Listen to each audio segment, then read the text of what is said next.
जरूरतों के हिसाब से लोग जिंदगी कहां जी रहे हैं, इच्छाओं के हिसाब से जी रहे हैं। आज लोगों की इच्छाएं ज्यादा हैं, जरूरतें तो बड़ी थोड़ी हैं। आपकी जरूरत कितनी है? रोटी, कपड़ा, मकान, शिक्षा, ये जरूरत है। इच्छाएं कितनी हैं? अनंत। और इच्छाएं रावण पूरी ना कर सका, इच्छाएं दुर्योधन पूरी ना कर सका, इच्छाएं कंस पूरी ना कर सका, इच्छाएं आप क्या पूरी कर लोगे? तुम्हारे बाप दादे पूरी ना कर पाए।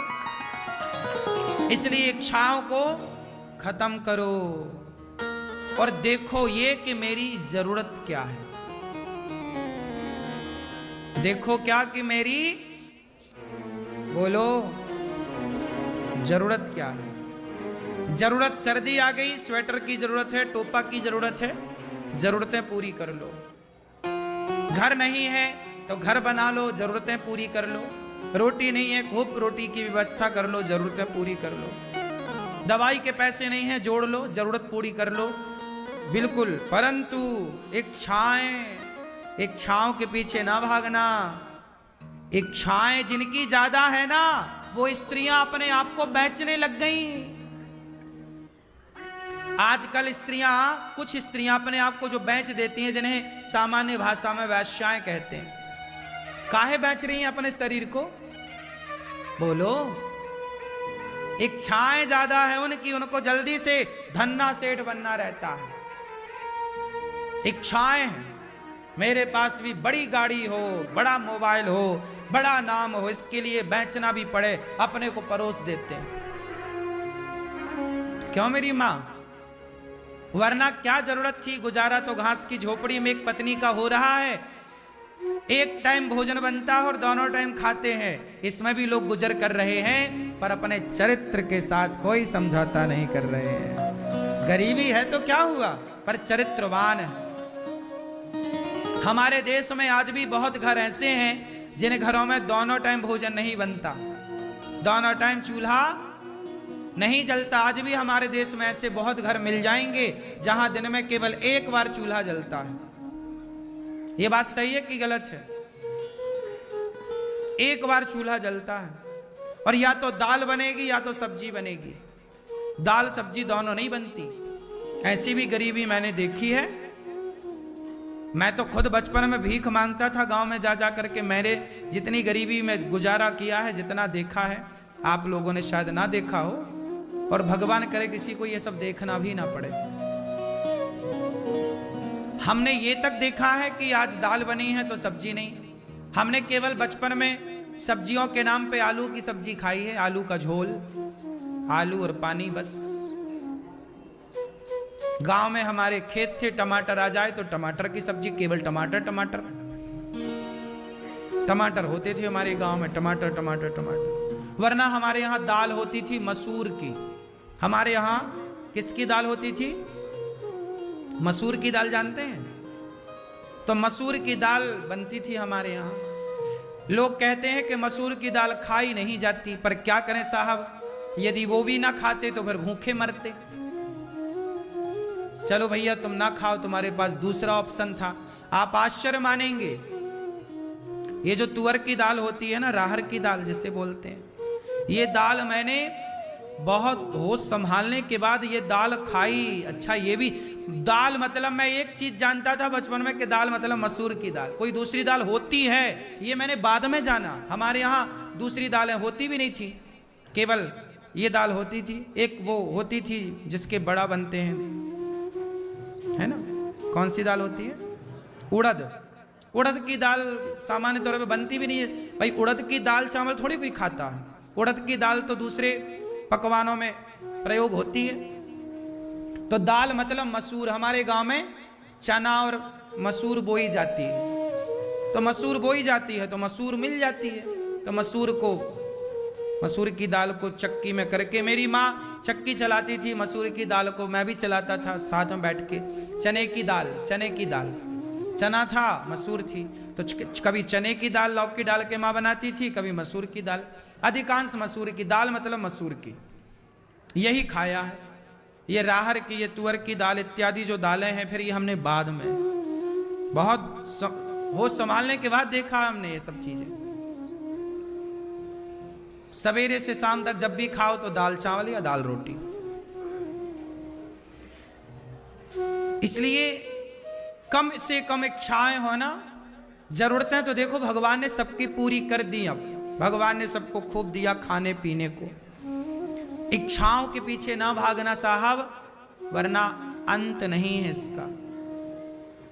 मैंने अपने जीवन में जितना प्राप्त है उसमें संतुष्ट रहता हूं। कभी चाह इच्छाएं ज्यादा नहीं है, कभी इच्छाएं नहीं रखता। जब इच्छाएं थी तब मिला नहीं, सच्ची बात तो ये है। जब समोसा खाने की इच्छाएं थी तब समोसा 1.5 रुपया का मिलता था हमारे यहाँ, और 1.5 रुपया होते नहीं थे। जब जलेबी खाने की इच्छा थी तब जलेबी 20 रुपए 25 रुपए किलो मिलती थी, इतना होता नहीं था। इसलिए जब इच्छाएं थी खाने की तब था नहीं, जब इच्छाएं नहीं है तो अब सब कुछ है। यही है ईश्वर का बैलेंस।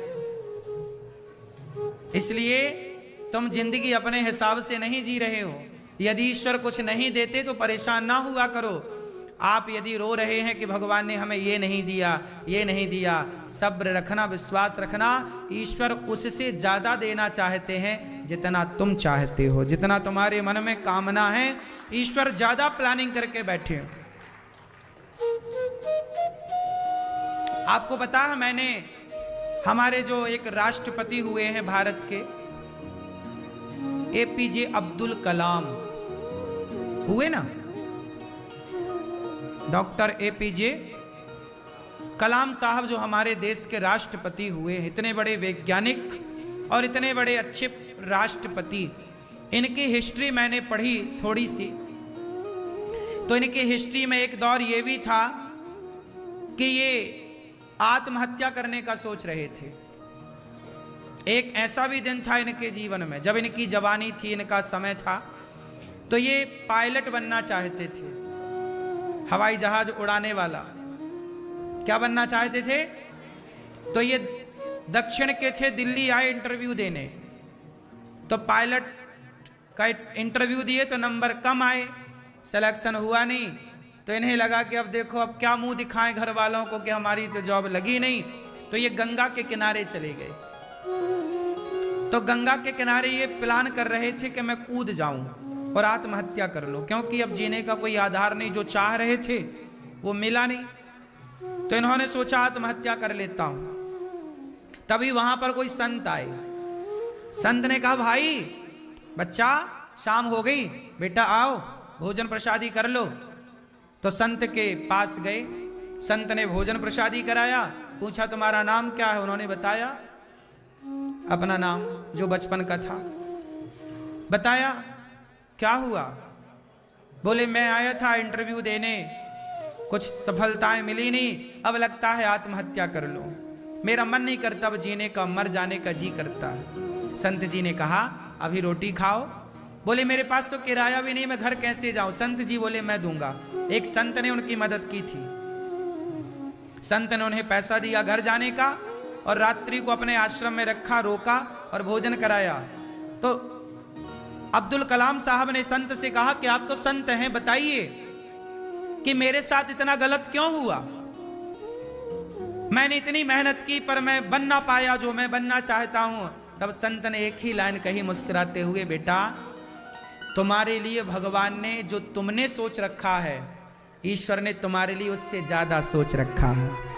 जो तुम चाहते हो विधाता उससे ज्यादा चाहते हैं। इसलिए एक बार एक जगह से असफल हुए हो तो चिंता ना करना, शायद ईश्वर तुम्हें इससे ज्यादा सफलता देना चाहता है। वही बालक बाद में इस देश के राष्ट्रपति बने, और उन्होंने इतने बड़े वैज्ञानिक बनकर के राष्ट्र में क्या क्या, परमाणु का सबसे पहले परीक्षण उनके कार्यकाल में हुआ, उनके निरीक्षण और परीक्षण में हुआ। भारत का जो पहला परमाणु, अटल जी के टाइम पर जो परीक्षण हुआ परमाणु, वो डॉक्टर अब्दुल कलाम जी के सामने हुआ, उनकी देख रेख में, उनकी गाइडलाइन पर। इतने सफल वैज्ञानिक बने वो, इतने सफल राष्ट्रपति बने वो। आज भी वो सबके चहेते माने जाते हैं। तो जीवन में कभी हताश नहीं होना चाहिए कि नहीं जी अब मर जाएंगे, अब तो रास्ता बंद। नहीं, ईश्वर ने तुम्हारे लिए बेहतर प्लानिंग कर रखी है। मैं बचपन में भीख मांगता था ना, लेकिन मैं कभी शिकायत नहीं करता था किसी से कि देखो इतनी गरीबी क्यों। मैं कपड़े फटे पहनता था तो मेरे कुछ लोग दोस्त वो कहते देखो तुम्हारे कपड़ा फटा है। कपड़ा फटा होता तो वो और फाड़ देते थे, वो हंसते थे, लेकिन कभी हमें बुरा नहीं लगता था। हम जानते ही नहीं थे कि अमीरी क्या है, गरीबी क्या है, बस गुजारा था। आप आश्चर्य मानेंगे, जब सर्दी आती थी ना तो हम लोग, मुझे याद है मेरे पिताजी और मैं, हम लोग ना धान होता है ना, धान का प्यार होता है, प्यारा बोलते हैं, डंठल जो धान का नीचे का हिस्सा, ऊपर तो धान चावल निकल जाता है, नीचे जो बड़ा नहीं बचता धान का डंठल, जैसे प्यार बोलते हैं। ठंडियों में वो हम लोग कमरे में बिछाते थे, नीचे वो बिछता था, ऊपर से दरी और चटाई बिछा के सोते थे। बिछाने के गद्दे तक नहीं थे। सर्दियों में ऐसे गुजारा होता था। मैं 2009, अभी 2024 चल रहा है, 25 आ गया, 2025 चल रहा है। जब 2009, ये घटना 2009 की है। मैं 2009 में जब पढ़ने अयोध्या जी था ना, तो अयोध्या जी में मैं विद्यार्थी के रूप में था, पढ़ने संत निवास में रहता था। तो मेरे पास कपड़े नहीं थे बिछाने के, तो मैं बोरा, भंडारी जी से जो बोरा होता ना, बोरा जैसे मैं चावल दाल भर के आती है ना, बोरा समझते हैं आप लोग, जूट का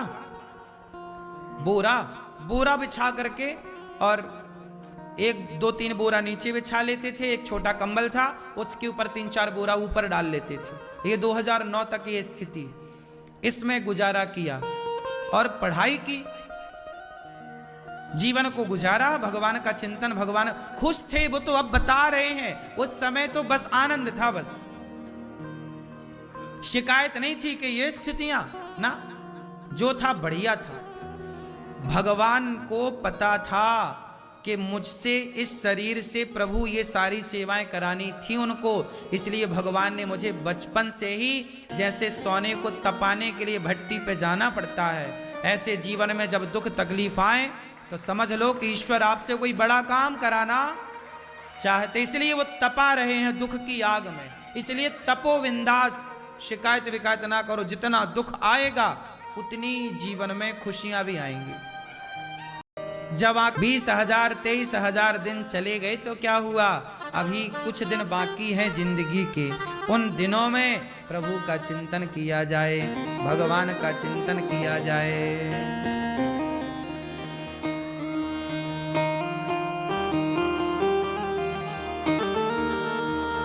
अभी भी वक्त है, थोड़ा सा ध्यान भगवान का करो, थोड़ा सा वक्त शाम को अर्पण किया करो। सुखदेव भगवान कहते हैं, निद्रया ह्रियते नक्तम व्यवायेन च वावया देवाचार्थे हया राजन कुटुंब भरणे नवा। ज्यादा से ज्यादा चिंतन प्रभु का, सोना कम, एक दिन सो ही जाना है ना, काहे समय सोकर गवाना। कितने घंटे सोते हैं आप लोग? मैया आप कितना सोती हो? हैं 5? कितने बजे सोती हो रात के? हैं 11 बजे। कितने बजे जागती हो? ठीक। आप कितने बजे सोती हो मैया? माताएं तो हमारी ये बात सही है, जल्दी जाग जाती हैं, कुछ माताएं लेट जागती होंगी, माताएं तो जल्दी जाग जाती। आप कितने बजे जाग जाती हो? सही क्या मजाक कर रही हो? और सोते कितने बजे हैं?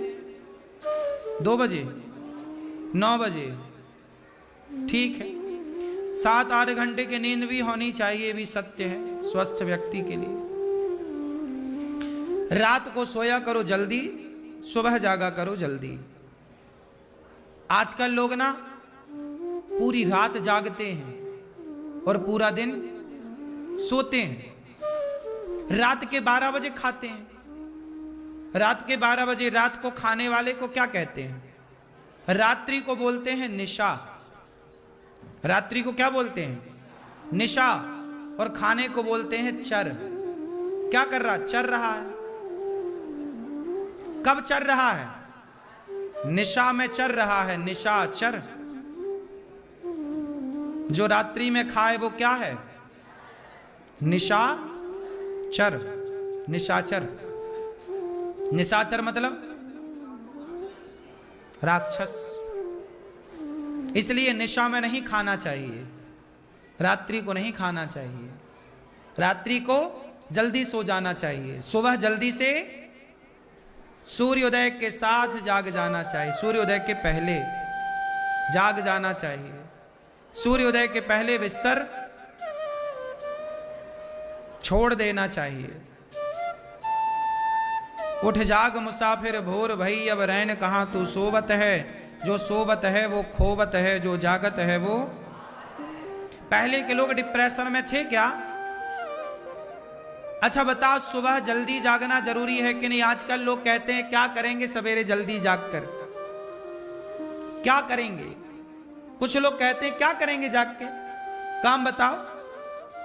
हमारा तो कोई काम ही नहीं रहता, काहे जागे सवेरे सवेरे? भाई रात को 12 बजे तक काम करते हैं, 10 बजे तक सोते हैं। सवेरे जागने की जरूरत क्या है? अच्छा बताओ, सवेरे जागने की क्या जरूरत है? आप बताओ। आप नहीं जागते? कितने बजे जागते हो? बैठे बैठे बताओ। सही। आप भैया छोरा कितने बजे जागते हो? 8 बजे। पढ़ते नहीं हो? स्कूल कितने बजे हैं? 7 बजे स्कूल है और 8 बजे जागते हो।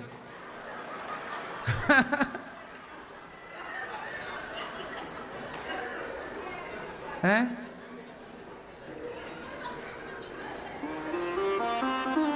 7 बजे स्कूल है, 8 बजे जाग रहे हैं। तुम प्रिंसिपल से कोई जान पहचान है क्या? हैं? स्कूल की पढ़ाई पूरी हो गई, छुट्टियां? थोड़ा जोर से। छुट्टी के दिन 8 बजे और बाकी दिन सुबह 6 बजे। बताओ सुबह जल्दी क्यों जागना चाहिए? आप बताओ क्यों जागना चाहिए? भाई 10 बजे तक सोए, क्या दिक्कत है? नहीं, स्वस्थ तो देखो, बहुत लोग सुबह जल्दी जाग जाते हैं फिर भी वो बीमार हो जाते हैं। इसमें स्वस्थ अस्वस्थ की बातें हम बाद में करेंगे, ये भी मैटर है, मायने रखता है। आपका स्वास्थ्य भी मायने रखता है। लेकिन जो सबसे बड़ी बात है वो मैं आपसे जानना चाहता हूं, सवेरे क्यों जल्दी जागना चाहिए? आप बताओ। हाँ, ये सवेरे जल्दी क्यों जागना चाहिए? हैं? ब्रह्म मुहूर्त, ठीक है। और कोई कारण? ठीक है, आप बताओ सुबह क्यों जल्दी जागना चाहिए? भैया बताएंगे चश्मा वाली। सवेरे जल्दी जागना और जाग के घर के भीतर रहना ये रॉन्ग है, गलत है। चलो, सुबह जल्दी जागना क्यों है? क्या देखना है सवेरे? अब मैं आपको बताता हूं। आप लोगों को ना पता ही नहीं चला कि आप क्या खो रहे हैं। सुबह जल्दी क्यों जागना चाहिए? सुबह जल्दी जागना चाहिए और जल्दी से जागकर या तो फ्रेश होके नहा लो या तो मत नहाओ। आप बस एक काम करो, सुबह जल्दी जागकर नहा लो तो बहुत बढ़िया है। थोड़ा उगते हुए सूर्य को देखो, छत में बैठो, आंगन में बैठो, कुछ नहीं करना है, कुछ ध्यान नहीं करना, कुछ आपको ईश्वर का चिंतन नहीं करना, कुछ नहीं करना, केवल प्रकृति को निहारना है। क्या करना है? प्रकृति को टुकुर टुकुर देखना। क्या देखना है? सवेरे देखेंगे आप कि आकाश से पक्षियों के झुंड जा रहे होते हैं। बस आप उन्हें केवल देखो, कुछ मत करो, कोई ध्यान व्यान भी नहीं करना, केवल उड़ते हुए आकाश में जाके उन पक्षियों को देखो। मैं गारंटी लेता हूं, कागज में लिख कर देता हूं, आकाश में उड़ते हुए पक्षियों को जब सुबह सुबह आप देखेंगे, अपने आप उनको उड़ता हुआ देख आपकी होंठों पे अपने आप मुस्कान आ जाएगी, अपने आप खुशी से नाचने लग जाएंगे। हाँ या ना? दूसरा, उगते हुए सूर्य को देखिए। पहली किरण कोशिश करिए कि आपकी बॉडी पर पड़े, शरीर पर पड़े, खुली जगह पर, छत हो, आंगन हो, पार्क हो।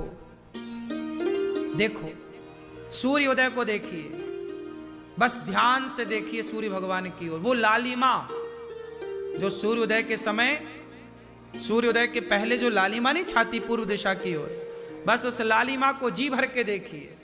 कुछ ना करिए, कोई ध्यान नहीं करना, केवल देखिए कि आपके लिए एक नई सुबह आ गई और ये नई सुबह आपको ये इशारा कर रही है कि आज की ये सुबह आपको प्रसन्नता से अच्छे काम करते हुए गुजारनी है। फिर पक्षियों को देखिए। सुबह सुबह आप देखेंगे कि चिड़िया चहक रही होती है, वो चिड़ियों का चहकना सुनो। आजकल जानते हो डिप्रेशन क्यों बढ़ा, सुबह क्यों जागना चाहिए, ये बात लोगों को पता ही नहीं है। मूल कारण है प्रकृति की सुंदरता सुबह ज्यादा होती है। हाँ या ना? हमारे बुजुर्गों ने कहावत कही है, शायद आप में से किसी को याद हो, सुबह की हवा लाखों की दवा। किस किस ने सुनी है ये कहावत? सुबह की हवा लाखों की, सुनी आपने? सुबह की हवा कैसी होती है? कैसी होती है? साफ। क्यों? क्योंकि शाम को सारी फैक्ट्रियां, लगभग 90% फैक्ट्रियां रात को बंद हो जाती हैं। रात भर में फैक्ट्रियों का जो गंदा धुआं है, आकाश में प्रदूषण है, वो बैठ जाता है। और सवेरे जाग कर जी भर के सांसें लीजिए गहरी गहरी, पूरी बॉडी को ऑक्सीजन दीजिए ताकि आप लंबे समय तक स्वस्थ रहें। पूरी बॉडी को ऑक्सीजन मिलना चाहिए, परफेक्ट सही ऑक्सीजन मिलना चाहिए। सवेरे लीजिए, खूब पीजिए, ऑक्सीजन पीजिए, पेट भर लीजिए अपना सवेरे के, पूरी बॉडी को सवेरे ऑक्सीजन साफ साफ दे दीजिए। फिर दिन भर सांसें तो चलती ही रहेंगी। आपने देखा होगा दिल्ली जैसे शहरों में कितना प्रदूषण है। डॉक्टर बताते हैं कि 15